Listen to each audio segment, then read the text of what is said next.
여러분 안녕하십니까? 대구 경북 소식 전해드립니다. 오늘부터 하반기 전공의 모집이 시작됐습니다. 전공의 집단 이탈로 빈자리를 채우기 위해서인데 얼마나 뽑을 수 있을지는 회의적입니다.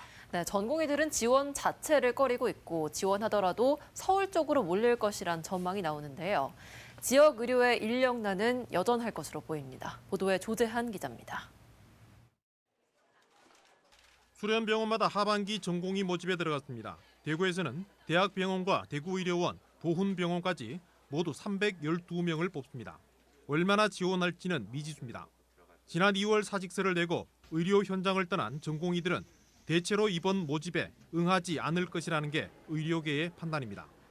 이 전공의들도 현재로서는 그냥 이제 아예 1년은 근데 대체로 보니까 그냥 올 1년은 일단 포기를 하고 내년에 수련을 시작한다. 그냥 그런 분위기가 대체로 좀 많은 것 같습니다. 모집 인원에 비해 지원자가 턱없이 적을 뿐 아니라 그나마 지원하더라도 수도권에 몰릴 것이란 전망이 많습니다. 규정상 전공의가 사직하면 사직 1년 이내에 동일 과목, 동일 연차로 복귀할 수 없지만 정부는 이번 모집에서는 허용하기로 했습니다. 한 명이라도 더 복귀를 유도하기 위해서입니다. 수도권 쏠림을 막기 위한 지역 제한 요구도 받아들이지 않아 지역 병원에서 전공의 선발은 더 어려워졌습니다. 사실 정부 측에서 무슨 빅5에 결국 약간 전공이 몰아주는 형식 약간 이런 느낌으로 해서 발표를 하고 있고 해가지고 그런 것 같습니다. 하반기 전공의 모집 공고와 함께 내년도 의사 국가시험 응시 접수도 시작됐습니다. 앞서 의대생 단체가 조사한 결과를 보더라도 의대 본과 4학년생 가운데 95%가 거부 의사를 밝히기도 해 파행 가능성이 커 보입니다. 상급 종합병원 의사 가운데 40%에 해당하는 전공의가 집단 이탈한 지 5개월. 부족한 인원을 뽑기 위한 하반기 모집이 시작됐지만 지역의 의료 인력난을 해결하기는 힘들어 보입니다. MBC 뉴스 조재한입니다. 대구시가 지역의 심장, 젊은이의 성지라 부르는 동성로를 첫 관광특구로 지정했습니다. 찾는 이가 줄어 중심 상권이 어려움을 겪으면서 추진한 겁니다. 대구시뿐만 아니라 상인 중에서도 판매 시설 안에 청소년 문화시설과 놀이시설을 늘려 상권을 살리자는 움직임이 일고 있습니다. 이태호 기자 보도합니다. 동성로 최대 판매 시설 가운데 하나인 스파크가 개점 5년 만에 대대적인 변신을 시도했습니다. 다른 동성로 상권과 마찬가지로 코로나로 어려움을 겪다 청소년 문화시설과 놀이시설 확충으로 위기를 극복해 보자는 겁니다. 건물 한 층을 전국 어디에도 없는 새로운 개념의 스포츠 테마파크로 꾸몄습니다. 25개 아이템을 모바일로 연결해 결과를 측정하고 이에 따른 보상 시스템을 갖췄습니다. 그냥 진짜 운동 스포츠 하는 것 같아가지고 재밌어요. 이걸 좀 안에서 하니까 여름인데 좀 그런 건 좋은 것 같네요. 바깥엔 덥잖아요. 다른 층은 서울 홍대 주변에서 애니메이션 팬들을 사로잡은 캐릭터를 들여와 체험 전시 공간으로 꾸몄습니다. 지금 전시가 끝나면 다른 애니메이션 전시로 계속 이어갈 예정입니다. 요즘 대구 동성로 상가 공실 비율은 20% 안팎. 상인들이 정상적으로 보는 5% 미만과 비교해서 4배가 넘습니다. 교통이 편해서 여기 오는 것도 있겠지만 그보다는 젊은 친구들이 와서 좀 더 체험하고 볼거리 많게 그래 이따가 갈 수 있는 그런 시설들이나 컨텐츠가 많아져야지. 대구 첫 관광특구 지정과 상인들의 노력이 합쳐져 젊은 MZ세대 발길을 다시 돌리게 할 수 있을지 기대가 큽니다. MBC 뉴스 이태호입니다. 지난주 초복날 봉화에서 발생한 경로당 살충제 음독 사건 속보 전해드리겠습니다. 경찰이 경로당을 중심으로 반경을 넓혀 CCTV를 광범위하게 확인한 결과 사건 해결의 실마리를 찾은 것으로 알려졌습니다. 피해 할머니 5명 가운데 3명의 건강 상태가 호전되면서 당시 경로당 상황에 대한 구체적인 진술도 곧 확보될 것으로 보입니다. 경찰이 수사에 속도를 내고 있습니다. 이도훈 기자입니다. 경찰 수사가 진행되면서 피해 할머니들이 살충제를 음독하게 된 장소가 점심을 함께한 식당보다는 경로당 쪽에 무게가 실리기 시작했습니다. 하지만 경로당 내부를 물론 경로당 밖을 비추는 카메라가 없는 사실이 확인되면서 수사가 난항에 빠지는 듯 했습니다.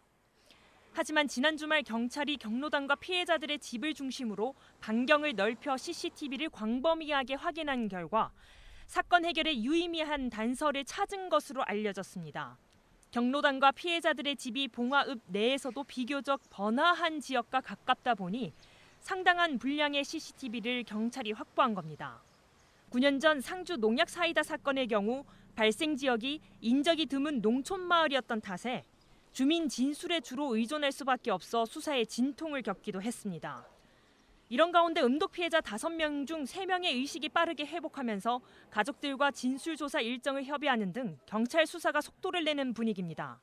특히 경로당에서 어떤 용기를 통해 어떤 방식으로 음료를 나눠 마셨는지, 또 경로당 회원 간 평소 사이는 어땠는지 등 수사에 중요한 진술을 확보할 수 있을 거로 경찰은 기대하고 있습니다. 한편 경찰은 경로당 안팎에서 상당량의 물건들을 수거해 국과수에 감정을 의뢰했고 그 결과가 속속 나오고 있다며 사건에 대한 섣부른 예단을 경계했습니다. MBC 뉴스 이도은입니다. 농촌의 지방 소멸을 막기 위해서는 수도권이나 대도시 인구를 유입하는 대책이 필요합니다. 기존 1주택자가 소멸 지역에 집을 새로 취득해도 그대로 1주택자로 간주하고 세금도 줄여주는 법안이 발의됐는데요. 다만 의료와 문화와 같은 정주 여건을 개선해야 생활 인구가 늘어난다는 지적도 나옵니다. 김철우 기자입니다. 수도권을 제외한 모든 지역은 저출생에 젊은이들의 수도권 유입으로 지방 소멸 위기에 처해 있습니다. 경상북도의 경우에도 2019년 266만 5천여 명이던 인구가 2023년에는 255만 4천 명으로 줄었고 39세 이하 젊은 층의 인구 감소는 전체 인구 감소폭보다 훨씬 큽니다. 경북으로 유입되는 인구의 특징을 보면 최근 5년 동안 39세 이하 인구가 해마다 8천 명에서 2만 1천여 명씩 줄었지만 40세에서 64세 사이 인구는 3,800여 명에서 1만 명 정도 늘고 있습니다. 소멸 위기에 처한 농촌 지역을 위해 인구 소멸 지역에 주택을 짓고 거주하면 세제 혜택을 주는 법안이 발의됐습니다. 인구 감소 지역에 세컨홈을 마련할 경우에는 과세를 2가구로 하지 않고 1가구로 보는 거와 종합부동산세에 이 인구 감소 지역에 있는 집은 카운트하지 않는. 법안에는 도시에 집을 가진 사람이 인구 소멸 지역에 집을 추가로 보유하더라도 1가구 2주택에서 적용되지 않도록 했습니다. 또 취등록세를 감면하는 안도 포함됐습니다. 지방에 많은 돈이 흘러가고 거기에 주택 수요를 일으키고 그래서 사람이 오며 가면서 소비도 하고 그러면 지역 발전에 도움이 되지 않을까 이런 생각들을 하게 됩니다. 기획재정부를 비롯한 정부 부처들은 법안 통과에 대비해 세부 사항을 마련하고 있습니다. 도시 주민이 완전한 귀농 귀촌을 하지 않더라도 인구 감소 지역에 세컨드홈을 마련하여 주기적으로 방문하면 지역 활성화에 큰 도움이 될 것입니다. 최근 사회적 이슈로 떠오르고 있는 지역의 빈집을 정비하는 효과도 기대할 수 있습니다. 수도권 집중화의 근본 원인으로 꼽히는 양질의 일자리를 지방에서 만들어내는 정책이 반드시 병행돼야 한다는 지적도 제기됐습니다. 또 교육과 의료, 문화와 같은 정주 여건도 개선해야 합니다. 이 의원은 세제 개편에 이어 현실적 문제 해결을 위해 정부 부처 지자체와 협의해 개선해 나갈 계획이라고 밝혔습니다. MBC 뉴스 김천우입니다. 최근 동해안의 수온이 올라가면서 독성을 가진 초대형 해파리가 잇따라 출몰하고 있습니다. 피서객들로 붐비고 있는 해수욕장에서는 해파림 쏘임 사고도 급증하고 있는데요. 해파리에 쏘였을 경우 어떻게 대처해야 하는지 이규설 기자가 알려드립니다. 한여름 따가운 햇살이 내리쬐는 포항의 한 유명 해수욕장. 투명하고 물컹물컹한 생명체가 바닷가로 밀려와 있습니다. 젤리 같은 몸을 가져 영어로 젤리피쉬라고 불리는 해파리입니다. 해파리를 저희 바다에서 처음 봐서 정말 놀라웠고요. 톡수가 너무 길어서 신기했어요. 특히 7월부터 우리나라로 유입되는 노무라 입깃 해파리는 독성이 강해 어업 피해뿐만 아니라 쏘임 사고를 유발합니다. 지난 주말 포항에서만 해수욕객 10여 명이 해파리에 쏘였고 일부는 병원 신세를 지기도 했습니다. 해가지고 미끌미끌하고 하니까 이제 했더니 그러고 조금 더 걸어오니까 얘 따끈따끈해가 내가 해수욕을 하다 해파리에게 쏘이는 경우도 있지만 실제로는 해파리를 구경하거나 치우는 과정에서 쏘이는 사례가 더 많습니다. 촉수의 길이도 1m에서 3m 정도 길이가 길 수가 있어서 가능한 주변에 해파리가 보인다면 그 근처에 안 가시는 게 제일 좋을 것 같습니다. 제 뒤로 보이는 해파리의 무게는 20kg 가까이 됩니다.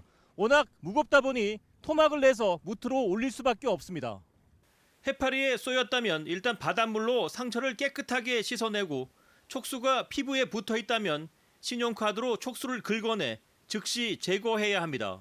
촉수가 퍼지지 않게 씻어낼 수 있는 방법은 바닷물로 충분히 헹궈내는 것이고 이때 손으로 만지지 않게 상처 부위를 만지지 않게 하는 것이 제일 중요합니다.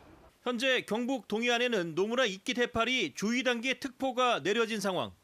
국립수산과학원은 앞으로 노무라 이끼 해파리가 대량으로 출현할 것으로 전망하고 있어 피서객들의 주의가 요구되고 있습니다.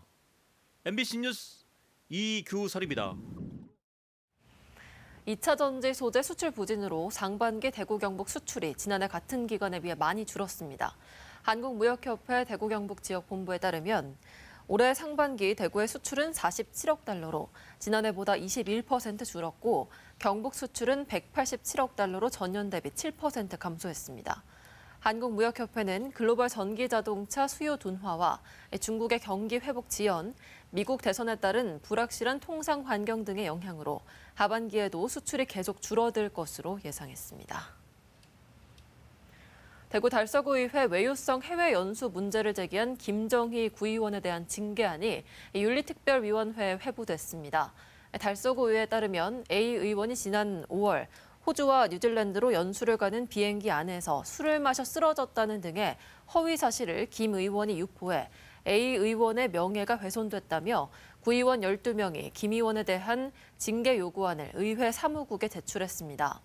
김 의원은 이에 대해 A 의원 스스로 기내 음주 사실을 인정했다며 윤리특별위원회에 제소한 의원들에 대한 법적 대응을 준비하고 있다고 덧붙였습니다. 물환경보전법 위반 혐의로 조업정지 2개월을 선고받은 영풍 석포제련소가 경상북도의 행정처분을 취소해달라며 2심 패소에 불복해 대법원에 상고했습니다. 석포제련소는 지난 2019년 오염 방지 시설을 거치지 않은 폐수 배출 시설을 설치하고 이용한 사실 등이 환경부에 적발돼 당초 3개월 30일간 조업정지 처분을 받은 뒤 조업정지 기간이 2개월로 감경됐지만 이에 불복해 행정소송을 제기했습니다. 대구 서부경찰서가 술에 취해 이웃에게 흉기를 휘두른 60대 남성을 살인 미수 혐의로 체포했습니다. 이 남성은 어제 오전 10시 45분쯤 서구 비산동의 한 주택가에서 술에 취해 이웃 주민인 60대 여성을 흉기로 찔러 중태에 빠뜨린 혐의를 받고 있습니다.